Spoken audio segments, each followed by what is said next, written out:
샬롬 평안하시죠? 네, 다들 평안하셨을 줄로 믿습니다. 오늘은 신앙 아카데미 신약학교 제10강입니다. 446장 주 음성 외에는 이 찬양 부르시고 나서 우리 김원일 집사님께서 기도해 주시고 신약반 제10강을 시작하도록 하겠습니다. 함께 찬양하겠습니다. 주 음성 외에는 참 기쁨 없도다.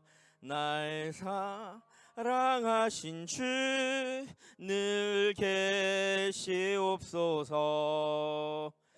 기쁘고 기쁘도다. 항상 기쁘도다. 나 주께 왔사오니 복 주옵소서. 나 주께 왔으니 복 주시옵소서. 주 함께 하시면 큰 시험이기네. 기쁘고 기쁘도다. 항상 기쁘도다. 나 주께 왔사오니 복 주옵소서. 주 떠나가시면 내 생명 헛되네. 기쁘나 슬플 때 늘 계시옵소서. 기쁘고 기쁘도다. 항상 기쁘도다. 나 주께 왔사오니 복 주옵소서. 그 귀한 언약을 이루어 주시고 주 명령 따를 때 늘 계시옵소서. 기쁘고 기쁘도다. 항상 기쁘도다. 나 주께 왔사오니 복 주옵소서. 아멘. 사랑의 하나님, 감사합니다. 이 시간을 기억하게 하시고 이 자리에 우리들을 모이게 하시니 감사합니다. 이 시간 현장에서 온라인으로 드리는 우리 모든 강의를 듣는 우리 모든 집사님들, 성도님들을 주님께서 축복하여 주시옵소서. 주의 말씀을 사모하여 모인 우리들을 눈과 귀를 열어 주시어서 그 말씀을 더욱더 귀히 듣게 하여 주시옵소서.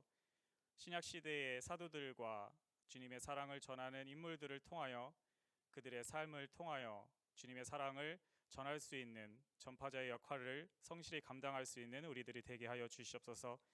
특히 목사님 더 귀히 주님의 입술을 통하여 주님의 말씀을 전하실 때에 그 말씀에 힘이 있게 하시고 성령 충만한 은혜가 더하게 하여 주시옵소서.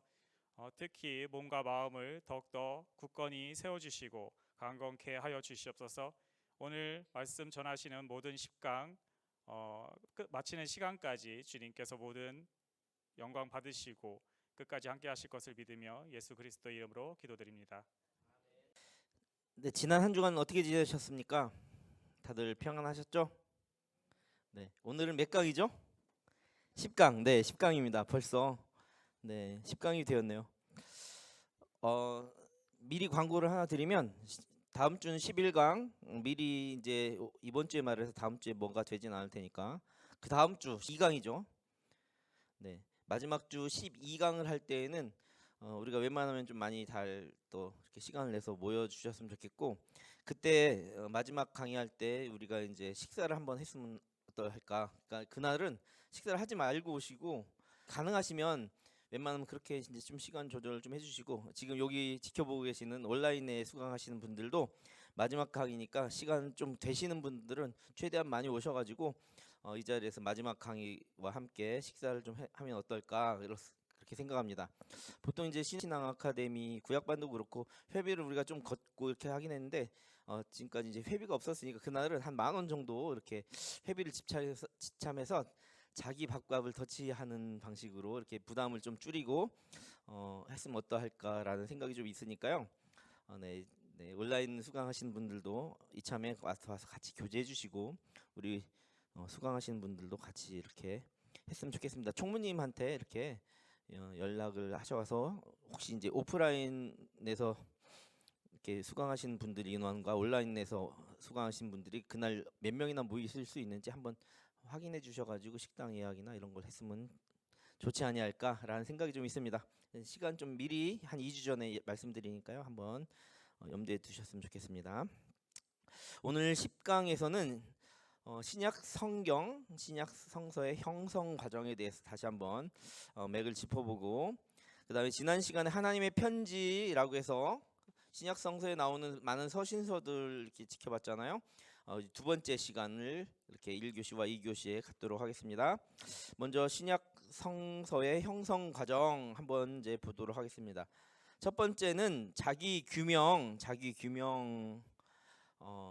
대해서 좀 알아보려고 합니다. 자기 규명이라 함은 스스로 자기 존재나 스스로 자기에 대해서 증명하는 것을 자기 규명이라고 하잖아요. 어떻게 신약 성경이 정경화 과정을 거치고 그것이 신약 성서가 되었는가라고 한번 생각해 보는 겁니다.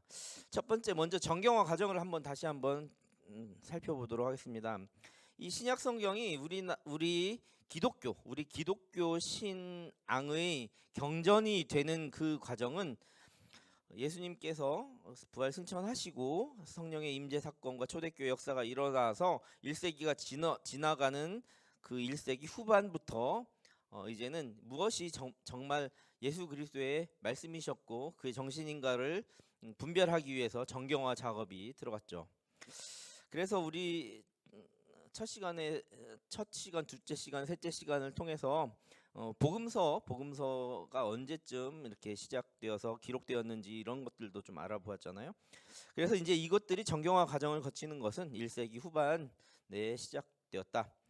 그런데 이 초대교회 역사를 다루면서 초대교회에서 그 성경들 구전되는 자료들이나 기록된 이런 문서들을 가지고 서로 이렇게 교류하기 했기 때문에 이 초대교회 그 터전들 공동체가 위치한 자리들이 지중해를 종단보다는 횡단하는 그런 모양새를 갖췄고 그 지중해에 인접한 초대교회들의 많은 교회 공동체들의 정황들을 바탕으로 정경화 작업이 이루어졌습니다. 그래서 서로 비교해 보고 어떤 사본은 더 많이 포함될 수도 있고 어떤 사본은 좀 이렇게 생략된 사본들이 있을 수 있잖아요. 여러 사본들이 존재하다 보니까 그래서 무엇이 정경인가, 무엇이 더 완벽한 처음 정경, 처음 성서와의 가까운가 이것들을 서로 교류하며 그것들을 정경화 과정을 거치도록 했다는 거죠. 그 과정이 그런데 1-20년 안에 끝나진 않았고 거의 100년 이상을 계속 지속되어서 그런 정경화 과정을 통해서 신약 성서가 형성되었다라는 것을 알 수 있습니다. 만약에 1-2년 사이에 그것이 완성되었다고 한다면 요즘 같은 시대에는 초고속 인터넷, 온라인 저장 매체들을 통해서 서로 슈퍼컴퓨터로 비교하고 이럴 수 있었지만 그 당시에는 가장 정확하고 가장 완벽한 그런 문서들이 파피루스나 여러 가지 그 손으로 썼던 것들 출판 인쇄 이런 것들이 발달하지 않았기 때문에 그런 오랜 기간에 거쳐서 또 이런 것들이 책으로 발간되어 먼저부터 되었다면 여러 군데 많은 곳에 이렇게 같은 사본들이 있었겠지만 그렇지 않았기 때문에 이것이 정말 정경인지 아닌지 신약 성서가 맞는지 예수의 언어가 맞는지 예수의 정신이 맞는지를 서로 비교 분석하기 위해서 100년 이상 첫 세기 100년 이상 첫 세기 두 세기 때 걸려서 정경화 과정을 거쳤다라고 생각할 수 있습니다. 그런데 이 신약 성경의 정경화 과정은 구약 성경의 구약 성경이 뭐죠? 구약 성경이라고 하면 유대교 경전이라고 우리가 생각하면 더 쉽게 알 수 있습니다. 유대교는 신약 성경을 성경으로 믿지 않거든요. 그렇기 때문에 구약만을 놓고 본다면 그것은 어디의 경전인가? 그건 유대교의 경전이다라고 보는 거예요. 그런데 이 신약 성경을 정경화함으로써 무엇이 다른 종교와 다른가 하면 유대교인들이 경전으로 여기고 있는 이 구약 성경을 기독교인들은 기독교의 경전 신약 성경으로 같이 연결하는 역할을 신약 성경이 했다. 만약에 신약 성경이 정경화되지 않았으면 기독교는 존재할 수도 없었고 그냥 아직도 구약의 토라만 가지고 있는 그런 종교가 되었겠죠. 그럼 유대교와의 더 많은 차별점이 없었을 테고 예수 그리스도를 구주로 시인하는 이런 하나님의 놀라운 역사가 이 지구상 이 인류에게 펼쳐지지도 않았을 거예요. 그렇기 때문에 이 신약 성경의 정경화 과정에서 가장 핵심적인 두드러지는 사건은 구약의 정경, 그러니까 유대교의 정경, 즉 다시 말해 구약 성경을 신약 성경을 통해서 기독교는 구약과 신약을 모두 다 경전으로 가지고 성경으로 가지게 되었다라는 것이 뚜렷한 정경화 과정의 뚜렷한 사건입니다. 자, 그럼 두 번째로 신약 성경의 정경화 과정의 영향은 무엇이 있을까? 이런 정경화 과정을 통해서 교회는 이단을 색출해낼 수 있었어요. 다른 사상을 가진 다른 집단, 예배하는 집단이 아니라 다른 그냥 초대교회 일반 사교 집단과 어떤 다른 공동체와 차별점을 둘 수 있었어요. 그래서 초대교회를 형성하였고 교회의 형성과 초기 그 공동체 간의 네트워크를 형성하는 그런 아주 중요한 역할을 무엇이 했는가? 정경화 과정이 그것을 충실했다. 신약 성경은 보편적인 교회에서 전 우주적 종교의 핵심 요소가 되었어요. 이 신약 성경은 일례로 들어보면 인류의 구원을 얘기하면서 동시에 온 피조물의 회복까지도 얘기해요. 그래서 하나님이 지으신 온 피조 세계, 즉 다시 말해서 몇몇 무리나 몇몇 집단, 특별히 유대인들을 지향하고 있는 우월주의 선민 사상, 그들의 구원만을 얘기하는 구약과 좀 다르게 구약이 다 그렇다는 건 아닙니다. 신약 성경을 통해서 구약을 제대로 된 해석은 온 인류를 향한 하나님의 사랑으로 유태인과 다르게 우리는 아주 보편적인 해석을 합니다.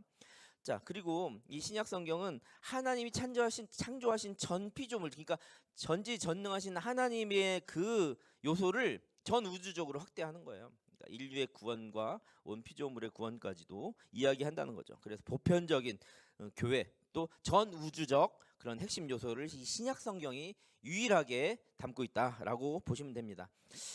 그리고 그 당시에 신약 성경이 정경화 과정이 없었으면 기독교는 다른 종교와 차별점이 없었어요. 그래서 아주 하찮은 그냥 집단, 하찮은 또 다른 어떤 사교 모임으로 치부될 수 있었는데 이 신약 성경을 정경화 과정을 통해서 신약 성경을 확립함으로써 다른 종교들, 즉 다시 말해서 경전을 가지고 있는 그런 종교들과 대등한 위치로 기독교는 정경화 과정을 통해서 승격할 수 있었다. 그래서 전 세계에 이 신약 성경을 통해서 기독교가 자리 잡을 수 있는 확고한 위치를 갖게 되었다. 만약에 우리가 예수 그리스도의 이야기를 아직도 전래동화나 구전 그런 이야기처럼 구전으로만 전했다고 해보세요. 자, 이런 거예요.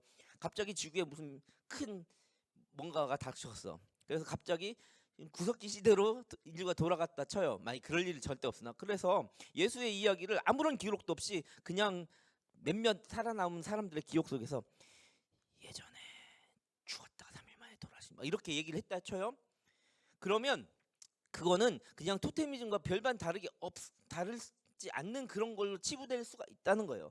당시에 로마에 얼마나 많은 헬레니즘과 그 당시 그리스 로마 사상들이 신화들을 만들어내고 많은 잡신들이 얼마나 많았어요. 그렇게 구전되고 하다못해 로마 신화는 기록되고 헬라의 많은 신화들이 기록되었음에도 불구하고 그건 경전이 되지 않았거든요. 그렇게 전해지는 이야기만으로는 신화에 불과하단 말이에요. 그런데 신약 성경처럼 이렇게 기록된 하나님의 말씀을 정말 정경화 작업을 해서 이것을 헐리북으로 만들다 보니까 이것은 다른 종교들 잡신들을 하는 것이 아니라 거대 종교, 여기서 말하면 유태교와 같은 거대 종교로 자리매김할 수 있는 위치로 승격하였다라는 거예요. 그러면서 스스로 신약 성경은 정경으로 자기의 존재를 부각시켰어요. 이게 이제 자기 규명의 과정이었죠. 그래서 이 정경화 과정을 다시 한번 조금 더 살펴보겠습니다. 아까도 말했지만 이 본문과 본문을 읽는 교회 공동체 간, 교회 초대교회가 많이 흩어졌잖아요. 디아스포라 했잖아요. 그러다 보니까 그 공동체 간 서로 변증하고 너가 정말 제대로 된 기독교 집 공동체 맞아? 너는 거짓 교사가 말하는 이단 같은데? 이런 여러 가지 논의들과 변증과 유기적인 상호 유기적인과 협력을 이끌어냈다는 거예요. 자, 그러면서 거기에 보면 유대교 사람들도 초대교회에 많이 잔존했을 거 아니에요, 그렇죠? 유대교 사람들도 많이 잔존했어요. 그러다 보니까 초대교회에서는 베드로조차도 그 유대교 사상과 기독교 사상과의 갈등으로 오히려 바울한테 한 소리 듣게 되거든요. 너 그렇게 하면 잘못되는 거야라고 해서 크게 얻어맞거든요. 사도 바울조차도. 그러니까 이 정경화 과정을 통해서 무엇이 이루어졌냐? 그렇다면 이 히브리어로 쓰여진 구약 성경은 예를 들어서 이방인들이 예수를 영접하고 교회를 다니기 시작했어요. 그런데 신약 성경은 무엇을 했다고 했죠? 구약과 신약을 하나로 이어지게 해서 구약도 기독교 경전으로 끌어왔기 때문에 이 사람들은 히브리어를 모르잖아요. 헬라 이방 민족들은. 예를 들어서 안디옥 사람들은 이주민이 아니잖아요. 네, 더 멀리 스페인의 서바나 교회에 있는 사람들은 뭐요? 히브리어를 몰라요. 그냥 그 당시 성경이 기록된 헬라어만 안단 말이에요. 그러니 구약을 알기 위해서는 구약을 히브리어로 기록된 파피루스에 기록되고 막 이렇게 유대교가 가지고 있던 그 경전들을 다시 모아서 이 히브리어를 뭘로 바꿔야 되는 필요가 생기죠? 헬라어 맞아요. 그래서 70인역 구약 성경의 70인역은 그래서 권위 있는 경전 최고의 히브리어만큼이나 권위 있는 원어 성경으로 인정을 받는 이유가 그래요. 왜? 이 세상 많은 민족이 당시에 공용어나 마찬가지였던 헬라어를 쓰는 사람들이 구약을 하나님의 성경, 하나님의 말씀으로 받아들이기 위해서, 그래서 신약 이 정경 과정 중에서 두드러지는 바로 이 특징이 뭐냐? 신약 성경의 정경화는 구약 성경의 헬라어 번역과도 연관이 있다. 무슨 얘기인지 알겠죠? 무슨 얘기인지 알겠어요? 네, 만약에 이 과정이 없었다면 우리는 구약과 동떨어진 신약 성경만 들고 다니는 그런 기독교 그런 존재들로 그냥 전락할 수도 있었다는 거예요.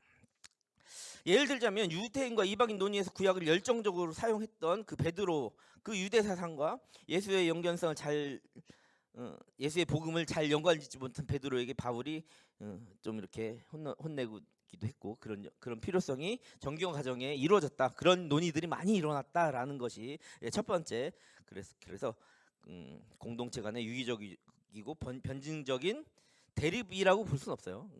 상호 유기적이고 변증적 관계 증명해내기 시작했죠. 그리고 또 이 정경화 과정을 통해서 이 정경화가 되면 될수록 그것은 인정받잖아. 공동체마다 그것은 정말 원본에 가깝다라는 이야기를 하게 되겠죠. 그러다 보니까 이것은 다양한 장소에서 이제 활용되기 시작하는 거예요. 네. 회중 앞에서 편지처럼 낭독하고 예배 모임에서 그걸 갖다가 캐리그마로 선포하고, 복음서 같은 경우는 특별히 더 강론하였고, 그렇게 정규 모임에서 사용함으로써 기독교에서는 이 신약 성서를 가지고 예배하는구나라고 정체성을 드러내면서 계속 그 정경화 과정에서 다양한 장소에서 활용되기 시작했으며, 이것은 아까도 말했던 가장 중요한 이것은 또 연결됩니다. 유대교 경전 구약과 신약이 연결된 접점을 마련하게 되었습니다. 여기서 한 가지 이제 질문을 한번 해보려고 합니다. 자, 그렇다면 왜 신약 성경은 구약 성경과 그렇게 이 접점을 이루려고 했는가? 다시 한번 물어볼게요. 기독교는 무엇이에요? 자, 흔히 예수 없으면 기독교 아니다고 말하는데, 예수만 생각하면 기독교를 상당히 오해하는 거예요. 천지의 창조주신 하나님이 거기서 빠지면 안 되고요. 그 기독교를 제대로 알기 위해서 보내주신 도움의 영이신 하나님의 영, 예수 그리스도의 영이신 성령이 빠지면 안 돼요. 그래서 이런 신앙 고백들은 나중에 얘기하겠지만 삼위일체 신론을 비롯해서 이러한 신앙의 이야기들은 정경화 과정 이후에 바로 이어지는 기독교의 논의 중에 가장 큰 논의예요. 자, 다시 한번 보는 거예요. 왜 그렇다면 초기 기독교는 유대교나 다른 종교를 버리고 예수만 따를 수밖에 없었을까? 그래 그것이 기독교이기 때문이다. 자, 그러면 왜 당시의 사람들은 유대교도 있었고 많은 종교들이 있었을 텐데 그런 단 종교가 아닌 기독교를 믿어야 할까라고 생각했을까? 왜 기독교를 믿어야 한다고 생각합니까? 자, 다시 한번 물어볼게요. 그 당시에 사도 바울 예를 들어 봅니다. 사도 바울은 당시에 로마 시민권 로마의 문화를 자리하고 있어서 제국의 문화를 자리하고 있어요. 로마의 문화는 헬레니즘과 지중해 문화에서 벗어날 수 없었기 때문에 그리스 로마 신화와 많은 헬레니즘 사상들을 또 가진 사람들이 있었을 거예요. 사도 바울이 유태인이에요. 유대교의 능통한 자예요. 자, 이렇게 그러면 사도 바울은 세 가지 문화를 다 접목하고 다 접한 사람인데 그 당시 그 시절을 살아가던 많은 사람들은 서로 각기 다른 문화와 다른 종교를 가지고 그것이 최고라고 말할 수 있었고 특히 바울 선교여행에서 아테네에서 두란노 서점이나 이런 데서 논쟁할 때 많은 스콜라 철학자들과 당시에 플라톤과 아리스토텔레스의 제자들 뭐 여러 가지 사상을 가진 제자들과 그런 무리들과 논쟁해서 그걸 반박하고 이겨냈단 말이에요. 저는 여러 가지가 궁금한데 지금 사도 바울이 살아계시면 지금 그 철학을 다시 해석하는 많은 철학과 교수들이나 많은 지금 현대 세계관을 가진 많은 철학자들과 논쟁에서도 사도 바울이 전혀 안 질 거라 생각한다면 어떻게 논박하고 어떻게 얘기하고 왜 예수 그리스도라고 말할 수 있는 그런 자신감과 그런 확증이 있는지 참 이렇게 예수를 만났으니까 좀 궁금하다는 거예요. 그러면 한번 보겠습니다. 신을 대면한 종교는 아무도 없었네. 그 당시까지 많은 종교들이 신을 대면한 종교가 없었네요. 근데 살아계신 하나님이라고 믿는 사도 바울은 살아계실 때 본 것도 아니야. 부활하신 예수님을 만났으면서도 살아계신 예수라고 지금도 역사하시는 예수라고 표현하는 거예요. 자, 베드로는 이렇게 대면하고 있을 때 그렇게 배반하고 했음에도 불구하고 베드로를 통해서 교회를 세울 때 예수 그리스도는 너는 나를 누구라 하느냐? 살아계신 하나님의 아들, 살아계신 주님이라고 그렇게 그리스도 살아계신 하나님의 아들이라고 이렇게 고백하는 거예요. 살아있는 신을 대면했다고 고백하는 거예요.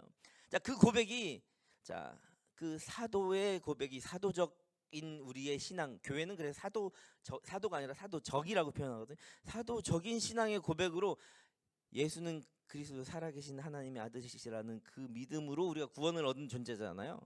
인생의 가장 궁극적 원초적인 문제를 해결하니까 그 당시 그것을 알고 깨달은 사람은 기독교일 수밖에 없는 거예요. 유태인들만을 향한 종교도 아니고 난 헬라 사람인데 그리고 어느 지역의 해양신이나 뭐 아니면 태양신이나 뭐 이런 거 말하는 잡신들이 아니라는 거예요. 그리스 로마에는 많은 당시에 지들과 함께 하는 그런 게 아니라 보편적이고 하나이고 사도적이고 거룩한 그 교회의 주인은 예수라는 것을 알았던 거예요. 자, 이 질문에 기독교는 무엇을 믿는 거예요? 지금 제가 다 얘기는 했지만 여러분 스스로도 고백하고 이것을 정리할 수 있어야 돼요. 왜 이게 필요한가? 이 질문 좀 갑자기 하다가 중간에 툭 얘기 나는데 나중에 다시 한번 이것을 강의가 끝나기 전에 한번 더 생각해 보십시다. 자, 그렇다면 이제 다시 정경화 과정에서 어떤 제약이 있었는지 한번 보겠습니다. 정경화 과정을 통해서 이런 주장들이 일어납니다. 어떤 사람의 유형은 이런 거죠. 야, 이거 너무 많아. 이 책도 있고 저 책도 있고 다 합쳐 이것만 해. 이게 축약하는 거예요. 축약. 다 축소하고 그냥 이 문서, 그래서 문서의 수준을 제약하고 축약하는 마르시온주의가 있어요. 자, 구약의 하나님은 뭐 있잖아. 우리는 신약 성경을 이렇게 정경화하고 있잖아. 이 예수님이 참신인데 구약은 있잖아. 쫄망했어. 사람들 그렇게 내팽개치고 악한 신이야. 그러니까 그 구약은 참 이렇게 제껴 그냥 조금만 해 하고 하는 주의가 무슨 주의? 마르시온주의. 그러니까 정경화하는 과정에 많은 움직임들이 있었는데 이런 나쁜 마르시온주의자들이 있었어요. 그럼 마르시안 주의는 어떤 얘기하면 다른 사도들은 필요 없어. 바울이면 돼. 바울의 서신 중에서 있잖아. 바울이 자기가 좀 키우려고 하는 디모데나 디도한테 보낸 목회 서신 빼. 그냥 일반 서신 10개 하고 그냥 누가복음이 가장 원본 같아. 누가복음만 해. 그리고 나머지는 다 빼라고 생각하는 마르시온주의, 축약하고 축소하려는 그런 주의가 정경화 가정에 제약을 하고 있는 나쁜 어떤 사상이 하나 있었고, 두 번째는 영주주의 이단 교사였어요. 영주주의 뭔지 아세요? 내가 지혜로 내 감정으로 뭔가 좀 깨달음이 오면 그건 진리야라고 하니까 당시에 성령의 뜨거운 역사가 일어난 그 초대교 역사에 얼마나 많은 성령의 움직임들이 있었겠어요. 그러니까 갑자기 누가 나서면 이것도 성경으로 좀 써야 돼. 어떤 선지자 같은 사람이 나와서 막 예수를 전파하다가 막 이제 푸닥거리 하듯이 막 해서 막 뜨거운 역사가 다 앉은 집에 딱 일어났어. 그러면 이 사람이 말한 예수도 좀 성경으로 넣어야 돼. 이게 이제 영주주의야. 영주주의가 이제 왜 무섭냐면 문서의 수줍을 너무나 늘려. 그래서 어떤 합의점과 보편적인 그런 문서뿐만이 아니라 이원론적 계시적 문서, 하나님께서 이렇게 하실 겁니다. 누가 말하면 영주주의 거짓 교사가 이렇게 말하면 그게 이제 성경이 되는 거야. 그렇게 되면 안 되겠죠. 안 되겠으나 그 당시에 그런 움직임들이 있었다는 거예요. 영적 지식의 깨달음을 주장하며 정규적 예배의 실제적이고 구체적 모임은 약화하고 우리가 깨달음이 교회 모일 필요 뭐 있어. 저희가 그냥 저기 막 달려가서 거기서 막 이렇게 방언하고 막 이렇게 사람들 세워주고 막 깨달았어 하면 네 깨달았어 됐어 이러면 되지. 왜 그래서 개인의 영혼을 특권적으로 중요시하고 공동체성을 약화시키는 이 영주주의. 자, 이 두 가지가 있었어요. 그런데 이런 두 가지 주의들이 나타나니까 교회는 어떤 생각을 하겠어요? 이렇게 가만 놔서는 기독교가 죽도 밥도 안 되겠는데? 정경화 과정을 확실히 더 해야겠는데? 그래서 이 두 가지 제약은 오히려 기독교 경전의 필요성을 급격히 대두시켰죠. 이대로 놔두어서는 안 되겠다. 이놈도 사도 저놈도 사도, 이놈도 성경교사 저놈도 성경교사 안 되겠는데? 그럼 안 돼! 하고 딱 교회의 사명을 다할 수 있게 정경화 가정의 노력을 기울이게 되었다. 그렇다면 이제 그 다음은 정경화 가정의 노력이 무엇이 있는지 한번 계속 보겠습니다. 자, 리옹의 이테니우스, 터툴리안 이 두 인물은 주 180년도에 책을 써요. 자, 주 180년도면 정경화 과정이 거의 끝났다. 완전히 아니고 거의 다 끝났다라고 하는 그런 시기인데도 불구하고 그 과정의 노력 가운데 여러 사람들이 있으니까 이단에 대항하여라는, 당시에도 이단이 있었다는 얘기죠. 엄청나게 많았어요. 예수님이 여기서 치유하는데도 예수님에 대해서 지들 마음대로 얘기하는 사람들이 있었어요. 제사장도 마찬가지, 서기관도 마찬가지고 저는 이단자다 이렇게 얘기했으니까.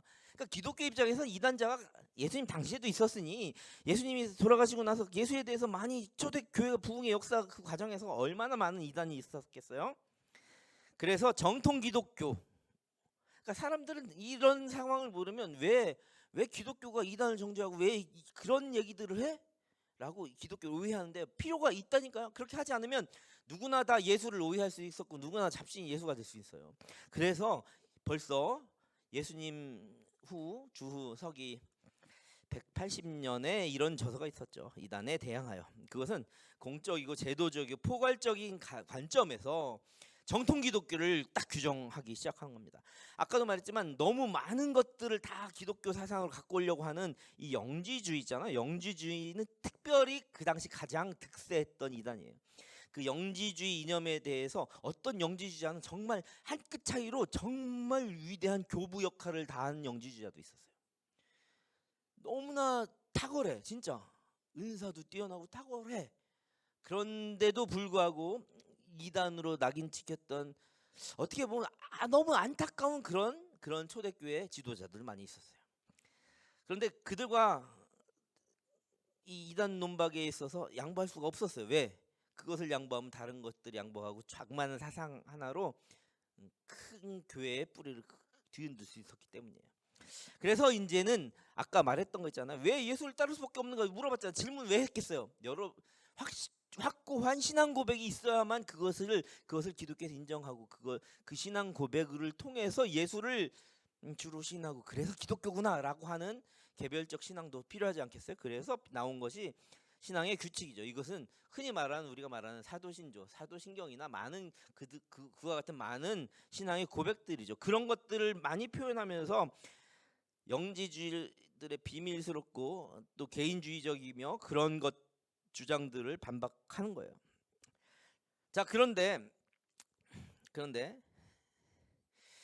그 영지주의자들을 반박하기 위해 가장 좋은 방법이 뭐겠어요? 나쁜 지도자, 이단 지도자가 있다고 쳐요. 그것을 반박하려면 감독들이 정통이고 사도직을 계승했다고 하는 말이 논박이 맞잖아요. 니들은 누구도 인정해주고 니들끼리 말한 거 맞대. 정통 교회에서 인정하고 교회에서 사도직의 계승으로 말한 이 지도자들이 하는 말이 맞아라고 해야 이들 약간 논박할 수 있잖아요.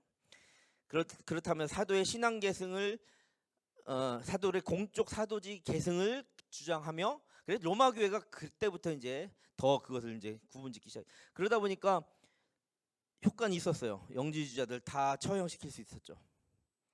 교회 이름으로. 그죠? 그런데 한 가지 문제점이 생겼어요. 사도의 신앙 계승을 모든 신도들이 이어받으면 좋겠죠. 그게 이제 사도적인 교회니까. 그렇게 한 로마 교회는 그들의 체제 유지, 사상적으로, 정치적으로, 제도적으로 그것을 이용하기 시작한 거예요. 그래서 이단적인 근거가 되는 거예요. 그렇게 표현하는 것. 아주 나쁜 이단을 물리칠 수 있는 근거는 되나 그들이 타락하면 이것을 대항할 수 있는 것이 없다. 그래서 사도직 계승이라는 표현이 굉장히 이단이라는 게 아니라 이단적이다. 위험하다. 로마 교회의 그 주장은 위험하다. 그러나 어쨌든 간에 리옹의 이레니우스 터툴리아는 아주 위대한 일을 해냈죠. 그 다음에 클레멘트나 알렉산드리의 사상가가 정경을 가지게 다시 한 발을 내딛습니다. 그런 내용들 그런 노력들이 150년 이상을 거쳐서 그런 노력들이 쌓이고 다시 이제 그 종교 회의에서 그걸 이제 정경화를 완벽하게 하기 위해서 노력들을 계속 해놨어요. 이런 논쟁들 저런 논쟁들 외경이 들어오는 것들 펼쳐내고 그러면 우린 로마 교회에서는 그걸 이제 지금 천주교에서는 좀 인정할게 뭐 이런 얘기들도 있었고 막 그런 과정에서 아타나시우스는 주 4세기 후반에 정경의 가족에 또 한 걸음 내딛습니다. 그런데 이제 가장 중요한 거는 카르타고 회의라고 주 397년 신구약 성서의 목록을 딱 선포해요. 그래서 정경화 과정을 완성시킵니다. 굉장히 150년 이상 오랜 시간이 걸렸다는 거죠. 자, 그렇다면 이 정경화 과정의 기준을 다시 한번 되짚어 봅시다. 정경화 과정의 기준이 후기에 다른 사람의 의견이나 이런 것들이 첨가되었는가 아니면 이것이 기독교 초기 증언인가? 이것이 정경화 과정의 기준이죠. 근데 여기에 이제 일부 주장들이 있어요. 아까도 말했지만 영지주의자들 중에서 굉장히 위대한 지도자들이 했잖아요. 그러니까 그 문서도 초기 증언들이 많이 있다. 영지주의자이지만 초대 기독교 역사에 많은 획을 그었던 사람들이 있다라고 하나 우리가 얘기한 복음서와 바울 서신들이 기록된 연대보다 한참 뒤다라는 것이 이제 증명이 돼요. 최근에 또 그런 논의가 있어요. 영지주의 문서 중에서 거의 대등하게 아니면 거의 근접하게 아니면 더 전에 문서들이 발견됐다는 예가 있거든요. 그걸 가지고 그렇다면 성경 정경화의 노력을 현대에 와서도 다시 해야 되지 않느냐라는 이야기가 나와요. 씨알도 안 먹힙니다. 2000년 동안 이렇게 규정되고 진행되어 왔고 확고히 신구약 목록에 들어와 있는 그것을 뒤집을 문서는 그 몇백 년간이나 그거 노력했잖아요. 지금까지 그런 주장들은 있어 와요. 하지만 안 된다. 말도 안 된다. 지금까지 발견된 모든 문서가 그랬다라는 거예요.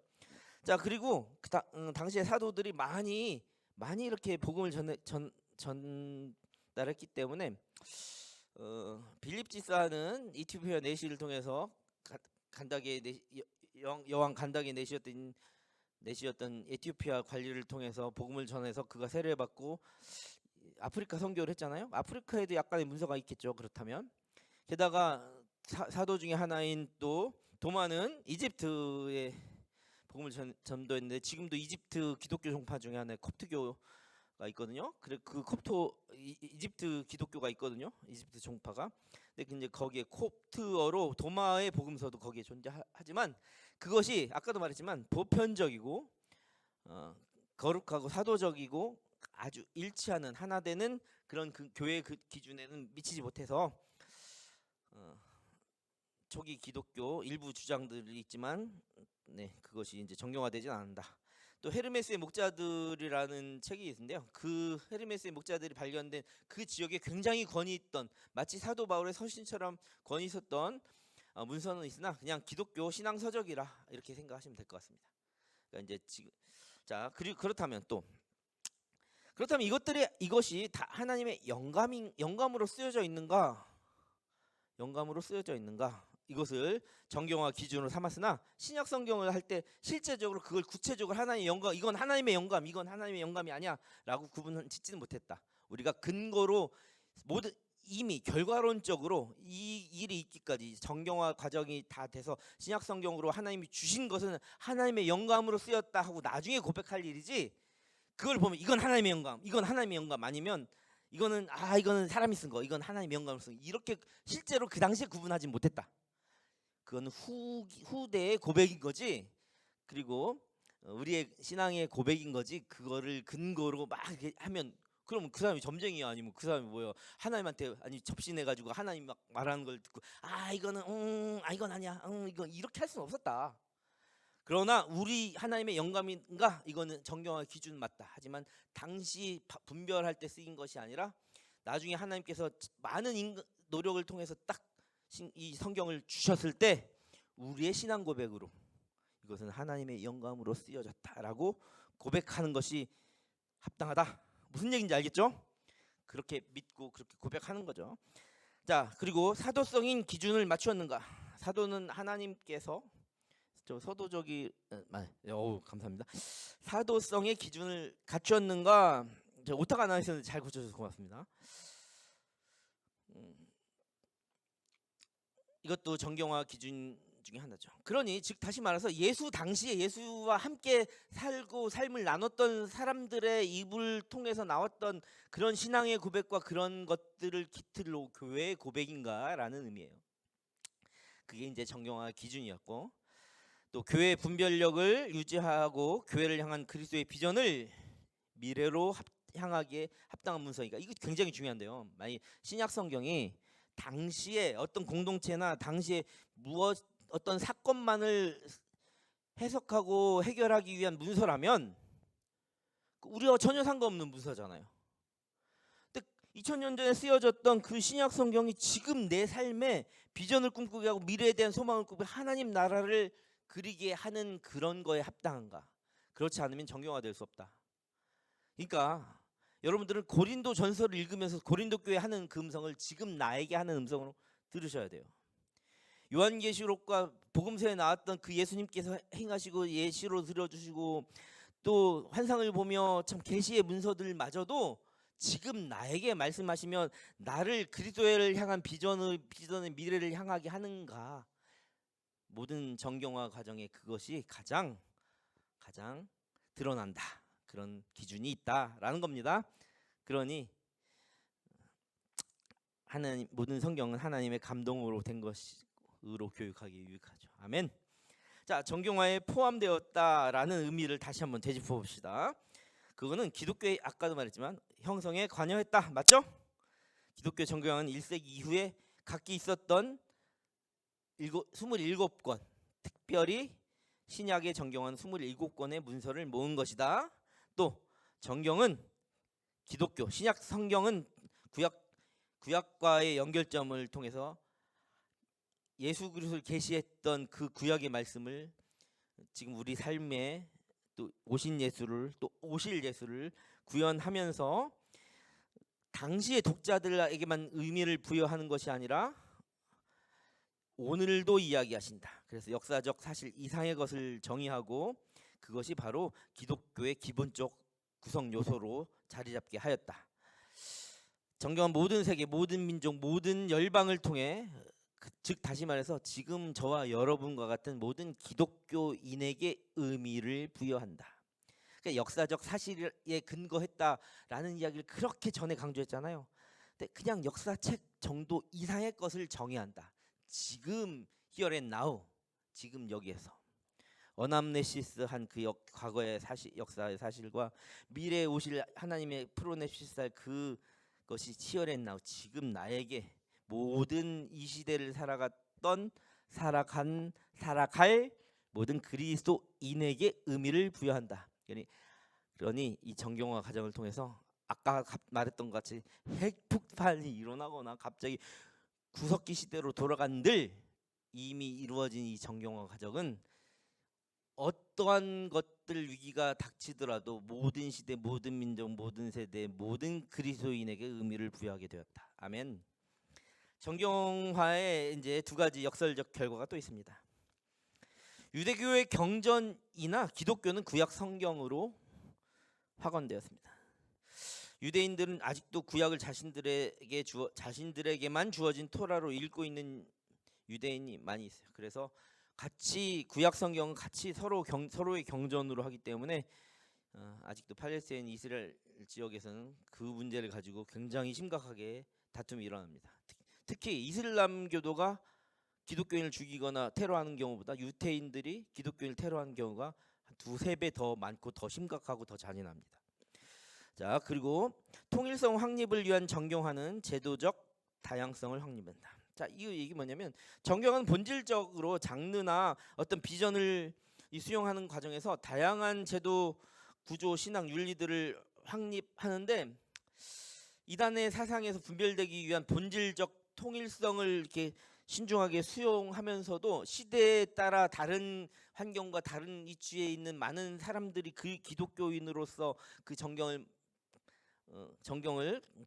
이렇게 받다 보니까 더 분별력 있고 더 시대적으로 다양한 제도를 요청하게 되었고, 그러니까 하나의 통일성을 위한 정경화 과정은 오히려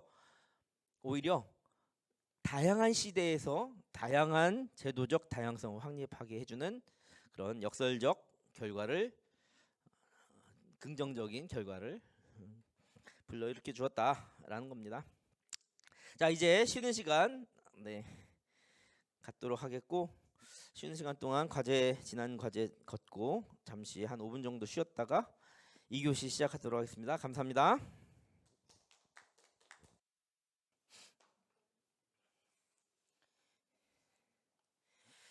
조금 전에 했던 그 질문 되게 중요한 것 같아요. 왜냐면 제가 그 우리 청년부 설교에서도 몇 번 했던 내용 중에 하나예요. 그러니까 그렇게 물어보시니까 꼭 남의 얘기처럼 제가 대답할 수도 있는데, 제가 그랬다니까요. 제가 대학교 다닐 때요. 저 아버지 어머니 쪽으로 5대째 기독교 집안에서 우리 가족들의 목사 몇 명이 쉬다가 말아야 되는 5대째 기독교 집안에서 태어났어요. 그러면 제가 이제 물리학을 전공하면서, 물리학은 물리학적인 철학적 사고로 자연의 법칙을 과학적으로 실험실에서 증명해내지 못한 모든 것을 과학으로 인정하지 않고 존재하지 않는다 얘기하는 말이에요. 가장 교만한 과학이 이제 물리학과예요. 그러니까 하나님 본 적도 없고 만진 적도 없고 증명할 수가 없으니까, 뭐 실체가 없으니까 증명할 수 없으니 하나님 없다라고 말하는 게 이제 물리학에서 잘못된 생각을 가지면, 왜냐면 학문은 계속 그렇게 하고 그렇게 배우니까. 그래서 저는 기독교 5대째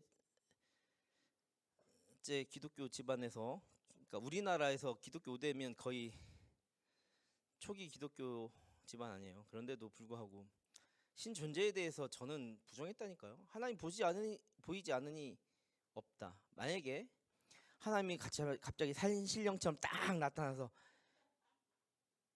야 만약에 저한테 그런 음성을 들리신다? 그럼 저는 더 신으로 인정하지 못했을 거예요.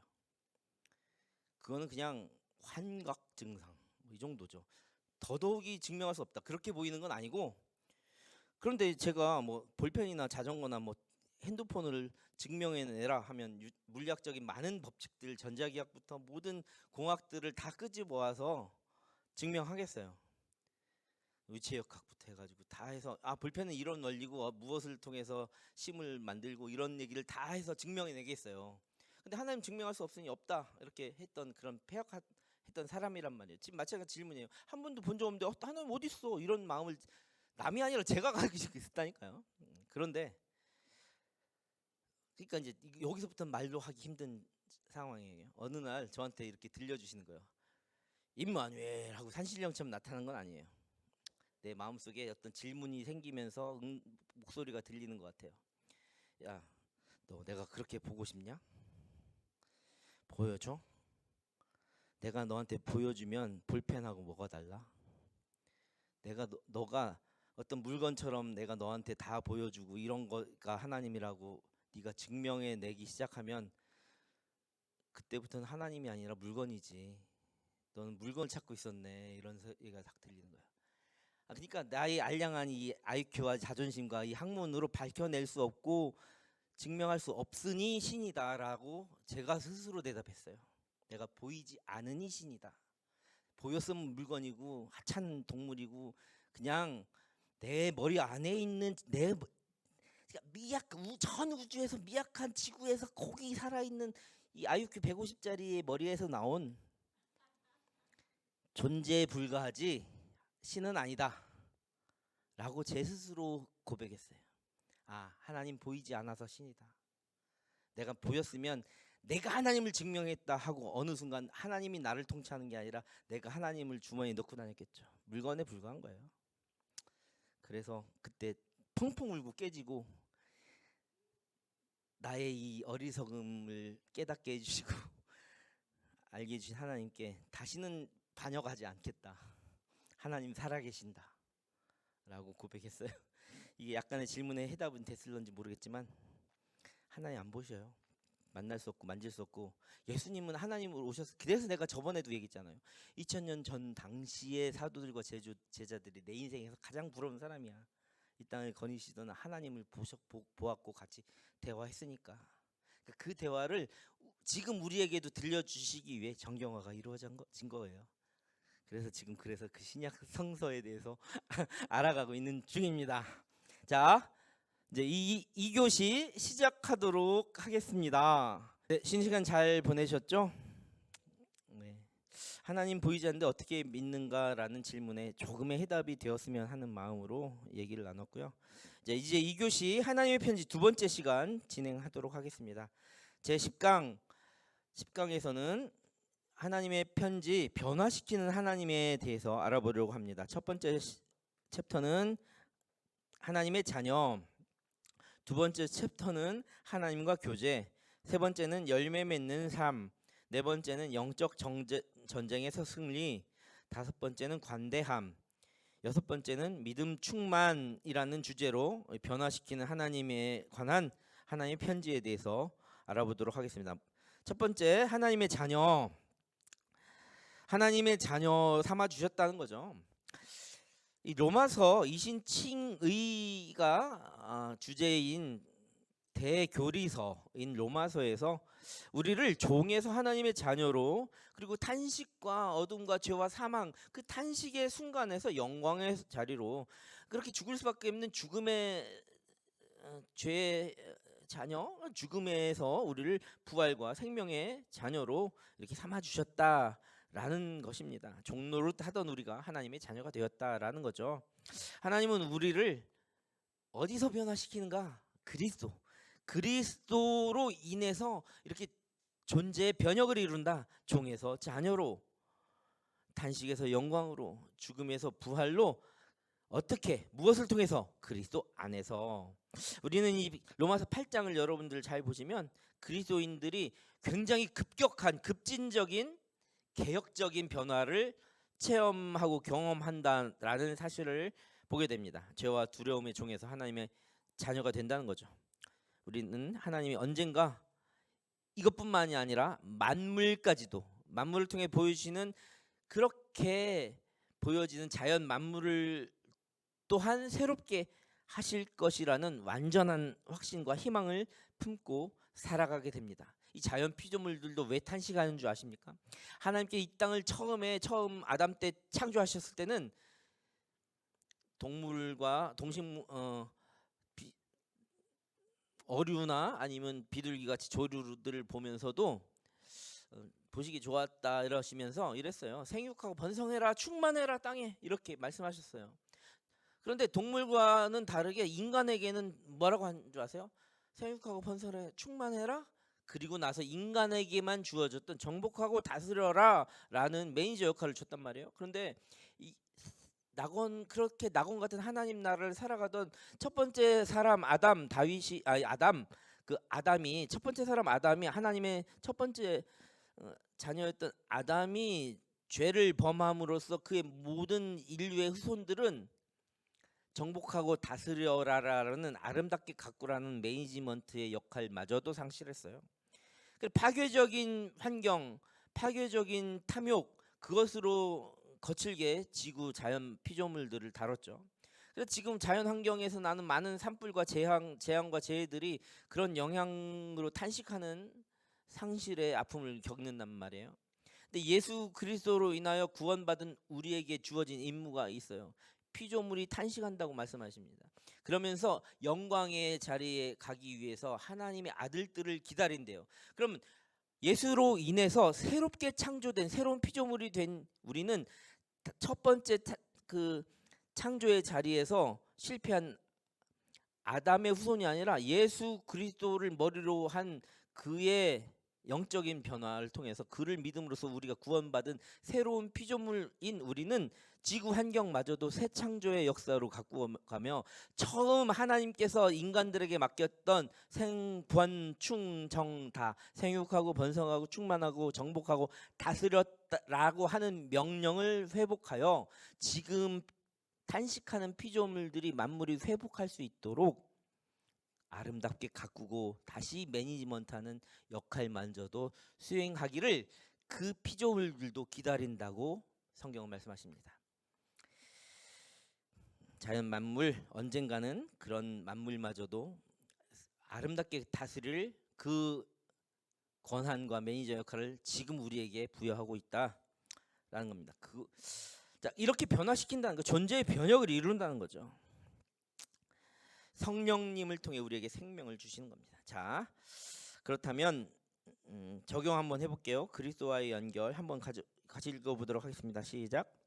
하나님의 백성은 하나님의 아들의 형상으로 빚어지는 과정에 있습니다. 우리는 하나님의 가족으로 입양되었기에 더 이상 죄의 종이 아닌 하나님의 자녀로서 하나님을 아버지라 부릅니다. 우리는 그리스도의 십자가 사역으로 말미암아 하나님의 가족이 되었습니다. 이제 주님이 약속하신 영광스러운 미래를 간절한 마음으로 고대합니다. 자, 선교적 적용으로 제가 읽어보도록 하겠습니다. 하나님은 우리에게 육신의 행위를 죽이고 주님의 자녀로 살아가라고 명하십니다. 이를 위해 성령의 능력을 의지하라고 말씀하십니다.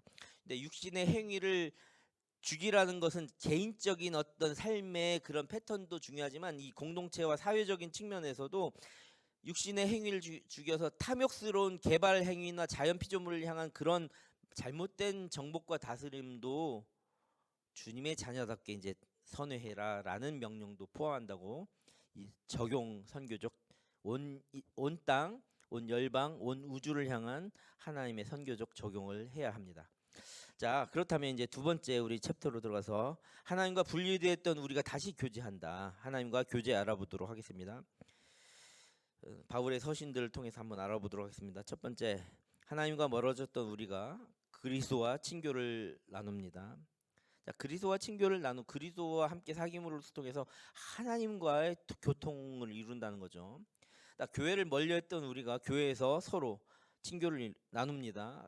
이 말은 하나님을 사랑하는 우리가 이웃을 사랑하는 것처럼 하나님과 교통하는 우리가 이웃과 그리스도의 정의와 도로 교통하라는 거죠. 자, 그러면서 이제는 하나님 믿지 않는 모든 세계 열방으로 시선을 돌려서 그들의 선교에 함께 참여하는 목적을 지녀야 된다라는 겁니다. 우리의 마음은 공동체의 의미와 소속감을 갈망합니다. 이런 갈망은 우리가 본질상 삼위일체로 공동체를 이루신 하나님의 형상으로 지어졌기 때문에 이 공동체 의식이 인간의 본질에 있다는 거예요. 하나님은 복음을 통해 우리를 서로 교제하겠습니다. 그 복음은 바로 그리스도 예수이십니다. 우리는 그리스도 예수와의 교제를 통해 이 교제의 아름다움을 세상으로 확장해야 한 사명과 의무를 지니고 있습니다. 하나님 우리로 하여금 하나님과 관계를 맺고 또 하나님의 백성과 교제하게 하심으로써 우리 또한 변화시켜 주신다라는 것입니다. 자, 적용 한번 해볼게요. 그리스도와의 연결. 하나님의 백성으로서 우리는 예수 그리스도의 죽음과 부활로 말미암아 하나님과 친교를 나눕니다. 예수 그리스도의 죽음과 부활 전전에 아주 전에 얘기했던 복음서, 특히 이제 신약 성서의 복음의 핵심 하이라이트 부분인 그 죽음과 부활이 없었다면 우리는 기독교가 있을 수도 없고 소망도 없다. 하지만 그것이 하나님과 멀었던 우리를 다시 교통하고 하나님의 자녀로서 친교를 누리게 한다라는 거예요. 또한 그리스도의 자녀 백성으로서 하나님이 우리를 사랑하셨듯 하나님께서 우리를 먼저 사랑하셨듯 우리도 먼저 그의 백성 가운데 친교를 나눕니다. 예수로 그리스도로 인하여 그것이 가능하다라는 거죠. 성경적 적용 한번 해보겠습니다. 시작. 하나님은 우리에게 다른 신자들과 함께 땅끝까지 복음을 전하라고 말씀하십니다. 이 땅끝에 대한 의미는 굉장히 신학적으로 중요한데요. 어떤 사람은 땅끝이라 하면 그 당시 사람들이 생각한 땅끝이 있었다는 거잖아요. 그 당시 사람들이 자기 평생에 여행할 수 있는 최고의 끝이 그 정도라고 생각했었던 것 같아요. 이번에 김원희 집사님은 케냐에 가시나요? 가장 땅끝이었나요? 살아가면서? 그렇다면 그곳에서 복음을 전해야 됩니다. 여러분들 살면서 어디 여행을 가거나 살아가다가 혹시 달나라 가시는 분은 제가 박수 쳐드리겠습니다. 달나라에서 그 대기를 향해서 복음을 선포하십시오. 하나님이 지으셨다. 예수께서 회복하신다.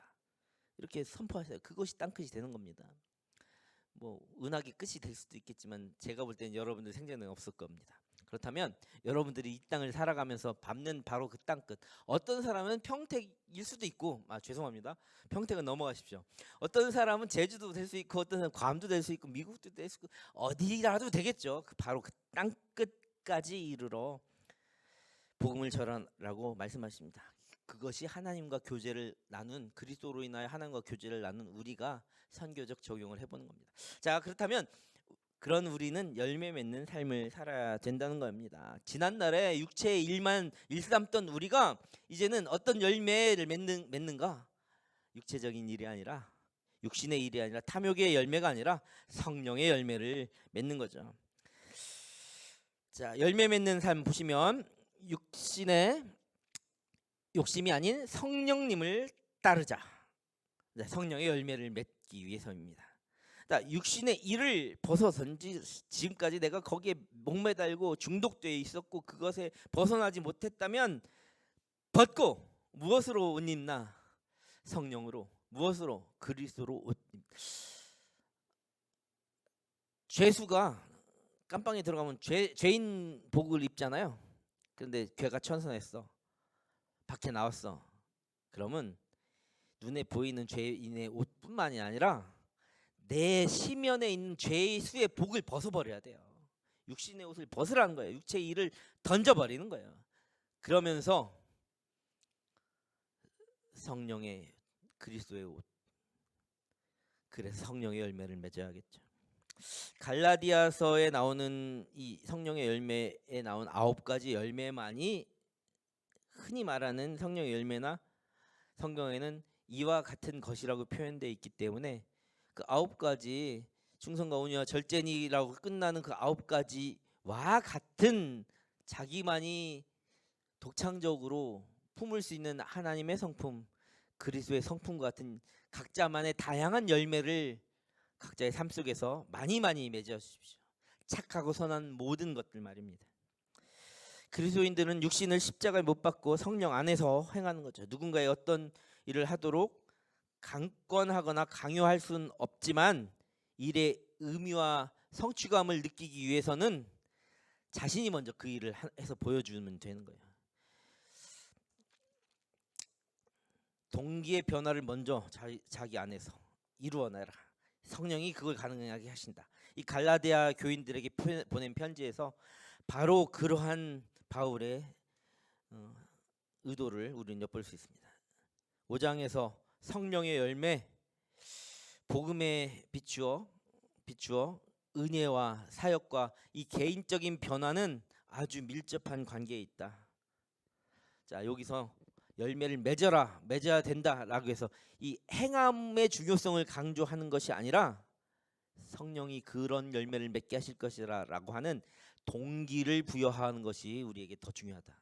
그러니까 누군가에게 너 성령의 열매 맺어라고 할 게 아니라 내가 정말 변화돼서 성령의 열매를 맺으면서 동기를 부여시켜주고 성령이 그렇게 하신 겁니다라고 행함을 강조하는 것보단 동기를 부여해줘라. 너 먼저 스스로, 나 먼저, 우리가 그리스도인이 그렇게 세상을 아름답게 열매 맺게 해라 라는 거죠. 그것이 열매 맺는 삶입니다. 다시 한번 적용해 볼게요. 그리스도와의 연결. 바울은 육체의 일과 성령의 열매를 서로 비교함으로써 그리스도께 속한다는 것이 무엇인지 갈라디아 교인들에게 보여주고 알려주었던 거예요. 그리스도와 함께 십자가에 못 박히는 것은 내 육체의 정욕과 탐심을 못 받고 버리고 그로 인해서 부활의 영광처럼 성령님을 따르는 삶으로 그런 열매를 맺는 것이다 라는 것을 의미하게 해준다는 거죠. 성교적 적용 한번 같이 읽어보겠습니다. 시작. 하나님은 우리에게 세상과 구별되는 그리스도인의 성품을 기르기 위해 겸손히 성령님을 따르라고 명하십니다. 착하고 선하고 아름다운 성령님 예수 그리스도의 성품을 우리에게 가르쳐 주시고 그것을 통해 세상과 구별되는 성도로 우리를 인도해 주시며 세상은 우리의 열매, 우리의 그 아름다운 행실뿐만이 아니라 우리의 그 근원적인 기쁨과 열매들을 바라보며 예수를 바라보게 될 것입니다. 보이지 않는 예수를 그래서 세상은 알게 되는 것이죠. 알아가게 되는 것이죠. 자, 우리가 연약했던 우리가 이제 강인해지는 겁니다. 무엇을 통해서? 영적인 전쟁에서 승리하도록. 에베소서 6장에 보면 영적 전쟁의 승리에 대한 이야기가 나옵니다. 대적에 맞서도록 하나님께서 전신갑주를 입혀주시고 능력을 주시는 거죠. 견고히 맞서도록 능력을 주시는 거예요. 그런데 기도로 승리할 수 있도록 능력을 주신다는 겁니다. 하나님은 악한 세력과의 전쟁에서 우리가 견고히 서도록 우리를 차근차근 머리끝부터 발끝까지 차근차근 준비시켜 주십니다. 우리의 연약함을 하나님께서 강인함으로 채워주시는 거예요. 우리의 능력으로가 아니라 하나님의 능력으로 사탄의 어떤 저항에도 우리가 복음을 전할 수 있는 전신갑주와 성령의 검과 무기를 우리에게 주셨다는 거예요. 대적하는 사탄과 사탄의 책명이나 악한 영의 부하들, 악한 무리들, 그들을 향한 세계관, 가치관과의 싸움은 그리스도께서 쟁취하신 승리를 축하하며 나가는 이 교회에게 최후 승리의 행진을 이룰 수 있게 해주실 거라 그 말이죠. 하나님은 우리가 대적에 맞설 수 있도록 강한 능력을 하나님으로부터 기인한 능력을 우리에게 주십니다. 적용 한번 해보겠습니다. 그리스도와 연결 같이 한번 읽어보도록 하겠습니다. 시작. 사도 바울은 그리스도인들에게 이 세상의 통치자들과 권세들과 영적 전쟁을 치를 준비를 하라고 권면했습니다. 예수님이 죽으시고 부활하심으로써 악을 이기셨으므로 우리도 주님의 발자취를 따릅니다. 따라서 우리는 승리를 위해 싸우는 것이 아니라 승리한 위치에서 싸우는 것입니다. 예수께서 이미 세상을 이기셨습니다. 그러니 우리는 이미 이긴 위치에서 세상과 싸우는 거라는 거예요. 선교적 적용을 해보겠습니다. 시작. 하나님은 우리에게 영적 갈등이 난무한 세상 속에서 평안의 복음을 전할 준비를 할 수 있도록 전신갑주를 입으라고 명하십니다. 요 에베소서 6장의 말씀은 한번 집에서 묵상하면서 하나님 나의 머리끝부터 발끝까지 머리털 하나까지도 새 신발 되시고 눈동자처럼 우리의 모든 삶을 주관하시며 바라보시는 하나님, 그 머리끝부터 발끝까지 세상과 넉넉히 이길 수 있는 힘, 전신갑주를 입혀주세요. 그것을 위해서 무엇이 필요한가요? 우리 투구부터 평안의 복음에 매는 신발부터 뭐 검과 방패까지 한번 잘 읽어보시면서 묵상해 주시기 바랍니다. 이제는 이제 관대함. 세상을 바꾸는 하나님의 그 편지, 관대함, 변화시킨 하나님. 자, 우리가 관대해지려면요, 탐욕을 버려야 돼요. 우리가 욕심을 버리면 관대해질 수가 있는데 그 욕심을 못 버려서 그런 거예요. 관대함 한번 알아보겠습니다. 하나님이 관대하신 것처럼 우리도 관대해야 합니다. 예전에 우리 이런 얘기했죠. 이 시간에 자신의 빚을 탕감해 준 그 주인에 비해서 훨씬 더 작은 것임에도 불구하고 탐욕을 버리지 못해서 그런 관대함을 못 보였던 그런 어떤 백성 종의 이야기를 좀 본 적이 있습니다. 그런데 우리는 우리의 신앙 고백에서도 또 주님의 기도문에서도 고백하는 것처럼 하나님이 먼저 하나님이 본을 보여주셨다는 것을 믿고 고백한다면 우리 또한 그렇게 되기를 열망해야 된다는 거예요. 하나님이 관대하셨던 것처럼 우리도 관대해야 되고, 하나님이 우리 죄를 용서하셨기 때문에 우리도 용서해 주는 거예요. 하나님이 먼저 우리를 사랑하셨기 때문에 그 힘으로 우리는 누군가를 사랑할 수 있는 거예요. 여러분, 우리 안에 욕심이 얼마나 많고 탐욕이 많은데요. 정말 15년치기 친구들도 로또 당첨되니까 친구를 서로 배신하고 내가 언제 5천만 원을 준다고 했어 하면서 인연을 끊을 정도로, 이런 게 우리 일상 다반사잖아요. 15년 동안의 시간보다 불과 몇천만 원이 더 중요한 시대를 살아가잖아요. 그러니 우리는 하나님께서 우리에게 주신 것을 어떻게 주셨든 간에 넉넉하게 생각하고 풍요롭게 그걸 같이 나눌 수 있어야 하는 마음을 지녀야 합니다. 무엇보다 감사하는 마음이 우리 안에 있지 않으면 항상 불만입니다.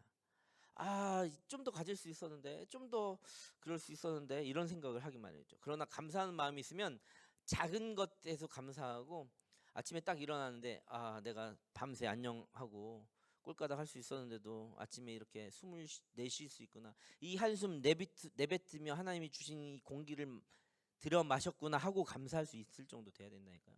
주신 하나님께 감사해야 돼요. 이 하나님의 이 주신 것, 하나님의 은혜는 우리 내면 깊숙이 거기서부터 역사하기 시작해야 돼요. 그러면 우리가 누군가에게 유익한 것을 끼칠 수가 있겠네. 그러니까 은혜를 있잖아요. 내면 깊숙이 한 것을 쌓아놓기만 하면 안 돼요. 여기서 꿈틀거려야 되니까요. 움직이고 여기서부터 역동해야 돼요. 은혜를 받아두고 쌓아두고 숨겨두고만 하면 안 돼요. 그것이 자기만 간직하는 게 은혜라고 만약에 생각했다면 그건 하나님에 대해서 너무나 오해하고 있는 거예요.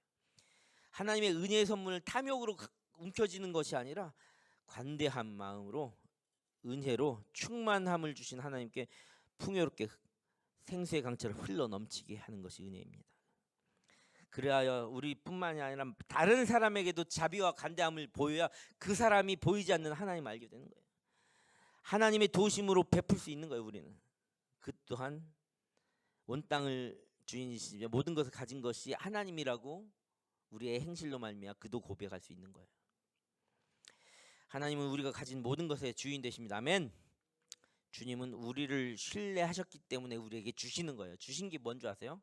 네가 이것을 잘 관리하라고, 청지기로 살아가라고, 그래서 주신 거예요. 낙원에 아담에게 왜 그 많은 과실과 열매와 많은 것들을 주셨는 줄 알아요? 그걸 잘 관리하라고, 아름답게 선용하라고. 하나님 이 모든 것의 주인이라는 사실을 기억하시면 됩니다. 그래서 우리를 잘 관리하라고 청지기로 지금도 부르셨다. 그러니 우리는 주님의 관대함으로 세상을 넉넉히 아름답게 다스려야 한다. 탐욕으로 움켜쥐려고 난개발하는 것이 아니라 아름답게 아름다운 산소를 계속 품어내고 누군가의 댐을 파괴해서 아니면 댐을 전설해서 댐 같은 것도요. 댐을 건설하는 것도 파괴고 파괴하는 것도 파괴예요. 요번에는 지금 어떻게 많은 그 국가와 연안에서 잘 활용하려고 댐을 지었다. 그건 아름답게 관리한 거라고 볼 수 있어요. 근데 우크라이나는 댐 파괴해서 파괴했잖아요. 그거는 아름답게 관리한 게 아니에요. 그리고 또 그리고 또 황허강 위쪽에서 인도 차이나 반도를 이렇게 흐르는 한 네다섯 개 국가가 다 젖줄을 삼고 양쯔강인가요? 거기를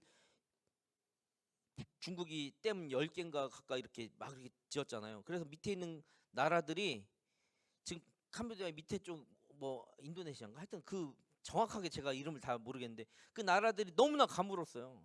옛날에는 강폭이 막 몇십 미터 돼가지고 넉넉하게 고기를 잡고 그걸 막 활용하던 그 거기에 강폭이 30cm도 안 되고 물고기 다 잡고 그걸로 먹을 수 있는 물도 없고 수영할 수 있는 물이 없을 정도로 다 막았어요. 그러니까 댐 같은 것도요. 세우는 것도 관리고 그러니까 세우는 것도 파괴가 될 수 있고 그거를 또 아름답게 잘 관리해서 세워놓고 또 파괴하는 것도 파괴가 될 수. 그러니 얼마나 관대한 마음으로 그걸 유지하지 않으면 파괴가 되겠어요. 자, 중국도 그렇고 지금 뭐 러시아에서도 그렇고 관대함으로 그것을 대한다면 그걸 파괴하거나 그걸 세우겠습니까? 세워도 적당히 세우고 정도껏 해야죠. 그러니 모든 우리가 가진 것의 주인이 하나님이시란 마음을 갖지 않으면 우리는 관대함으로 살아갈 수가 없어요. 그것부터 중요해요. 내 인생의 주인, 온 땅의 주인이 하나님이시구나. 그것에서 시작하는 거예요. 그런데 이 관대함의 동기는 예수께서 보여주셨다. 자, 관대함 적용 한번 해보겠습니다. 그리스도와의 연결 시작. 관대함의 모범과 동기는 예수 그리스도 안에 있습니다. 하나님이 우리에게 자기 아들을 내어 주심으로써 자비와 감대함을 베푸셨으므로 우리도 다른 사람들에게 자비와 관대함을 베풀기를 기뻐하며 하나님의 도우심으로 베풀 수가 있습니다. 아멘. 자, 제가 댐 얘기를 했지만 그게 다 탐욕과 파괴에서 벌어지는 거잖아요. 자비와 관대함으로 베풀게 되면 그렇게 사람들의 생명이 달린 것들로 그런 식으로 할 수는 없죠. 하나님을 몰라서 그래요. 그렇다면 우리에겐 또 하나의 사명이 생깁니다. 그곳에 복음을 전해야겠네요. 그들이 예수를 만나게 해야 되겠네요. 성경적 정책 읽을게요. 하나님은 우리에게 죄책감이나 의무가 아닌 감사한 마음으로 기꺼이 하나님께서 받은 부를 어려움에 처한 사람들에게 나누어 주라고 명하십니다. 아멘. 이 관대함은 우리의 삶 가운데 넉넉히 오히려 이기는 그 하나님의 능력, 하나님의 그 아름다운 선한 모습으로 표출되고 쌓였으면 좋겠습니다. 이런 거는 아마 우리 안에 넘쳐나는 믿음의 충만한 모습이 아닐까? 그래서 6번째는 믿음의 충만. 믿음이란 무엇입니까? 히브리서에 나오는 믿음장 이것을 통해서도 알 수 있는 거예요. 많은 선진들의 믿음의 본보기도 있죠. 그런데 믿음의 핵심은 여러 가지 어렵고 그 많은 믿음의 선진들과 선배들이 어렵고 고난의 시기를 그 주신 소명과 소망을 바라보며 견뎌냈다는 거예요. 믿음으로 인내하십시오. 예수님께서 자기 생명을 주시고 끝까지 참으신 것처럼 예수님은 우리의 믿음의 원천이자 믿음의 완성자 되십니다. 히브리서의 저자가 믿음을 정의한단 말이에요. 구약 곳곳에서 믿음을 나타냈던 사람들의 본보기를 말해요. 이런 허다한 증인들로부터 우리는 격려도 받을 수 있지만 그보다 더 궁극적인 거는 예수께로부터 받는 믿음의 교훈이에요. 무엇? 인내. 그것이 바로 우리 믿음의 정점입니다. 목숨까지도 바치며 끝까지 참으시며 그 일을 묵묵히 순종하셨던 그 믿음의 정점, 하이라이트, 부활, 십자가 죽음과 부활의 그 과정, 그것이 믿음의 핵심이라는 거죠. 그게 우리 안에 정점을 이루면 우리는 믿음이 충만하게 되는 겁니다. 천국을 소망하게 되는 거죠. 그리스도와 연결해 보겠습니다. 우리 한 목소리를 같이 읽어볼게요. 시작. 성경에 등장하는 모든 믿음의 본보기는 예수 그리스도의 삶과 비교하면 너무나 무색해집니다. 그분은 자신 앞에 놓인 십자가를 견디셨으며 고난과 수치를 받으셨습니다. 그 사역 덕분에 주님이 다시 오실 때 우리 앞서 죽어간 모든 사람의 믿음과 소망이 성취될 것입니다. 우리는 하나님의 약속을 신뢰할 수 있다는 확신을 가지고 있습니다. 이 부분 상당히 중요합니다. 믿음의 선진들이 왜 그랬을까? 왜 그렇게 다 고통을 이겨가고 믿음을 지켰을까? 그거 다 훌륭하고 있지만 왜 그랬을까? 그것은 바로 예수님께서 죽으심 덕분에 그 믿음의 선진들의 모습이 결론적으로 말하면 열매 맺게 되었다. 그들의 믿음의 소망들이 예수의 죽으심으로, 예수의 부활하심으로 성취되었다. 그것이 구약과 신약을 연결하는 하나님의 언약이자 약속이다. 그것을 신뢰할 수 있고 확신을 가져야만 합니다. 선교적 적용. 하나님은 우리에게 누구의 초점을 맞추라고요? 자, 제가 그 믿음의 선진에는 없지만 제가 부족하지만 막 이렇게 믿음을 이렇게 간증해서 하면 여러분들이 대단하다. 예를 들어서 여러분들 어디 집회 갔어. 누가 무슨 설교를 하고 막 얘기를 해. 오 대단하다. 오 멋지다. 이렇게 할 수도 있죠. 그게 중요한 게 아닐까? 거기서 누구를 발견해야 되냐고. 근데 그 말하는 사람이 예수를 한마디도 안 하면 그거는 진짜 빨리 귀를 씻어. 듣고 잊어버려. 근데 그 안에서 무엇을 발견하라는 거야. 믿음의 선지는 왜 얘기했어요? 예수가 열매 맺게 하셨다. 그 소망을, 그것을 우리가 발견하고 적용해야 된다. 그러니까 우리는, 하나님은 선교적 적용, 우리에게 그리스도께 초점을 맞추라는 거예요. 말씀에서도, 예배에서도, 교제에서도, 봉사에서도, 교회 교육에서도, 교회 5대 사명 안에서도, 모든 것 안에서 예수를 초점 맞춰라. 내 삶에서 그리스도의 뜻에 맞추어 그 뜻을 이루어 가라고. 그러면서 그것을 위해 수세기 동안 이어졌던 많은 믿음의 선진들을 통해 위로받으라고. 그들의 이야기를 저는 간증, 누가 멋있게 하면 멋있다 이렇게 하는 게 아니라 그럼에도 불구하고 예수를 증언했구나 하고 위로받으라고. 주기철 목사님이나 손양은 목사님의 이야기를 들으면 멋있다 위대하다라고도 할 수 있지만, 그들이 견디는 것을 통해서 나도 견디고 그들이 이룬 하나님의 뜻 예수 그리스도를 내 마음에서 이어가도록 용기 받으라고, 위로받으라고 이야기를 하는구나. 그렇게 믿음 충만에 대해서 이야기하시는구나 라고 적용하면 되겠습니다. 자, 이제 10강 대단원의 마지막으로 갑니다. 이제 적용은 다 해보았고요. 하나님의 말씀 두 번째 시간도 마쳤고, 부록으로 바울의 전도 여행, 1차 선교여행, 2차 선교여행, 3차 선교여행, 그리고 로마로 가던 로마행, 혹자는 저도 한 5차 여행까지 이렇게 구분 지을 수는 있어요. 나중에 제가 그 자료는 다시 한번 강의안과 별도로 좀 한번 이렇게 제공해 드리겠습니다. 요 지도를 한번 살펴보시면서 사도행전 읽어보는 것도 참 의미가 있을 겁니다. 바울 서신의 13권, 그러니까 복음서 우리가 얘기했죠. 그리고 묵시문학 얘기했고, 그 역사서 사도행전도 얘기했는데, 그렇다면 일반 서신은 좀 이따 나중에 얘기할 거고, 지금 바울 서신만 보면 13권의 바울 서신이 있는데, 일반 서신은 6권이고요. 옥중 서신은 에빌골몬 해가지고 4개, 에베소, 빌립보서, 골로새서, 빌레몬서가 이제 옥중 서신이고, 목회 서신은 자신과 같은 훌륭한 목회자를 양육하기 위해서 자신의 제자 멘티와 같던 그 디모시와 디도에게 보냈던 디모데 전후서, 디도서, 이 3권을 목회 서신이라고 합니다. 이렇게 바울 서신은 구분해 볼 수가 있겠습니다. 이 바울 서신은 연대별로, 장별로 이렇게 하는 거는, 바울 서신이란 과목을 제가 하게 되면 할 수 있어도 이렇게 신학 그 개론 강의에서는 시간상 할 수가 없습니다. 이것만 해도 한 학기 할 내용이라서 이 정도만 넘어가고, 또 지금 보여드릴 부록에서 다음번 그 초기 기독교 사상과 이단들, 이것도 한 학기 과정이거든요. 아까 조금 넘어갔던 거 있잖아요. 그것도 근데 대략만 한번 짚어보면, 요세푸스라는 유대 역사가가 있습니다. 그의 생존기가 좀 있고, 예루살렘 대제사장 가문 출신이고, 요셉 벤 마티아스라는 요세푸스가 있습니다. 이 사상가들, 그러니까 이제 이 정도만 짚어 넘어갈게. 이런 분들이 있었구나. 요세비우스 팔레스타인 가이사랴 지역의 신학자였고 가이사랴 교회 감독이었습니다. 이분은 교회사, 교회 역사를 집대성하고 정리해 나갔던 교회사의 아버지라고 이렇게 흔히 이야기합니다. 많은 이제 이단 사상들이 있었는데 아리우스주의라고 하는 거는 4세기 유행했던 이단 사상입니다. 알렉산드리아의 사제였던 아리우스에 의해 제시된 교리입니다.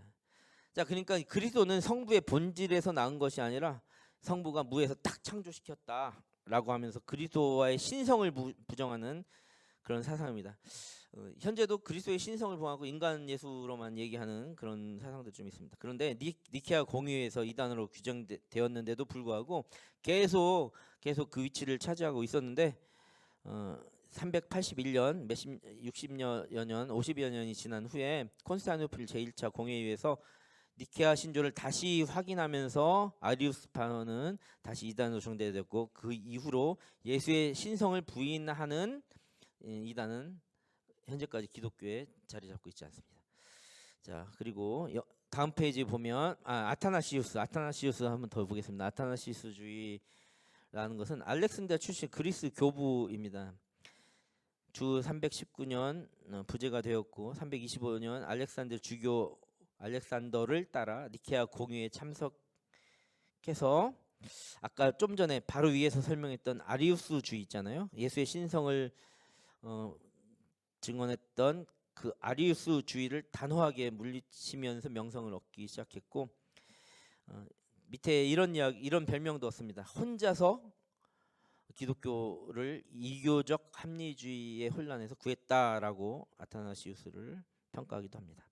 다 이제 마지막에 영지주의는 기독교 대표 초대 기독교 이단 사상입니다. 아까도 말했지만 약간의 이제 개인적 체험을 많이 강조했고 신적 계시뿐만 아니라 자신의 지식으로 하나님을 이해한다. 깨닫는다. 깨달음의 중요성은 요즘 구원파도 얘기합니다. 초자연적인 지식 그노시스라고 하고 그것을 드디어 내가 영적인 깨달음에 득도했어. 그러니까 약간 더 표현하면 득도의 경지에 이르렀다. 이렇게 표현하는 게 맞겠네요. 그것을 마침내 이루었을 때 구원받는다라는 사상. 영지라는 것은 지식할 때 지자예요.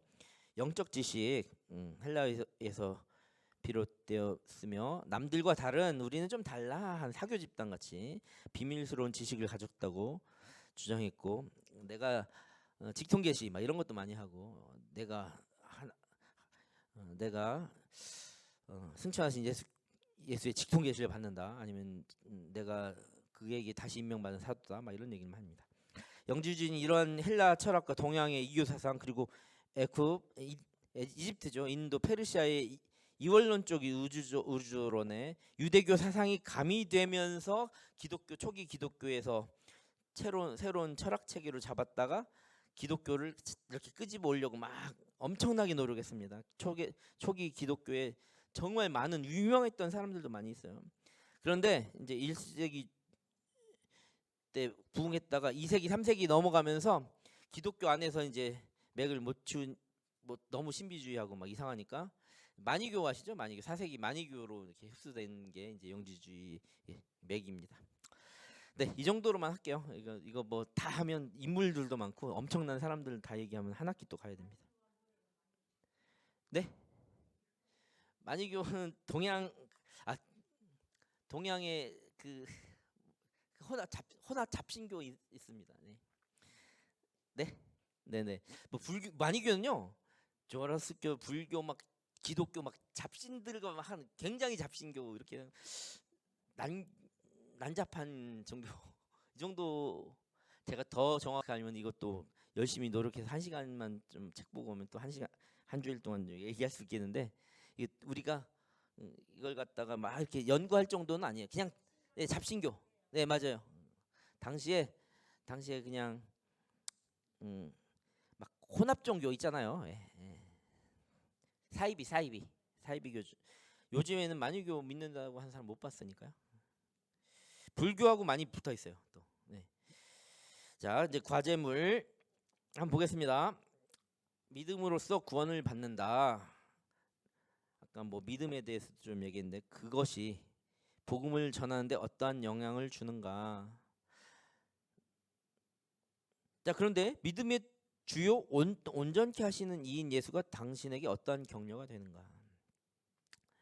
우리가 살아가면서 지치고 힘들 때가 있는데 예수님께서 우리의 표상이 되시고 그리스도의 적용은 지난 10강 동안 계속 이야기했던 거죠. 그리스도가 잘 적용했던 그 부분을 보시면서 예수로부터 위로와 힘을 얻었으면 좋겠는데, 이 신칭의 교리는 믿음으로써 구원을 받는다 이 말을 잘못 해석해서 이 교리가 복음을 전하는데 그냥 이걸 아까 말했던 영지주의 깨달음 이것과 혼돈해서는 또 안 되고, 그렇다면 이 신칭의 교리가 복음을 전하는데 어떤 영향을 주는가.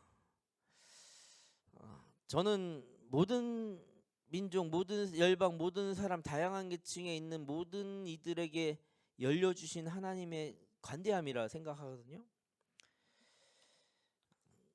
내가 살인자, 핍박자였던 그 사도 바울도